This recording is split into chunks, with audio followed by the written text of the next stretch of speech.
சனீஸ்வரர் வீட்டில் ராகுவும் கேதுவும் வரப்போகிறாங்க. இப்படிப்பட்ட காலத்தில் இந்த எலெக்ஷன் நடக்குது.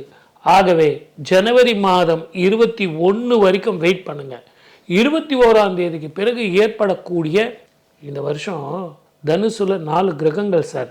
ஜனவரி 1ஆம் தேதி, அதுக்கப்புறம் 15 நாள் பொறுத்து திருப்பி மகரத்தில் 4 கிரகங்கள், கும்பத்தில் 4 கிரகங்கள், சனியும் செவ்வாயும் பார்வை இருக்கு. சனியும் செவ்வாயும் ஒரே வீட்டில் இருக்காங்க. இந்த மாதிரி கட்டத்தில் தான் நமக்கு எலெக்ஷன் வருது. ஆகவே கிரகங்களுடைய ஸ்திதிகள் நமக்கு என்னதான் இருந்தாலும் எந்த கட்சியும் நீங்கள் கீழே தப்பாக நினைக்கவே முடியாது. அவங்களுக்கு ஆதரவு இல்லை. ஏன்னா இதுவரைக்கும் இல்லாத வேட்பாளர்கள், இதுவரைக்கும் இல்லாத ஓட்டு போடக்கூடிய புதிய தலைமுறை உள்ளே வராங்க.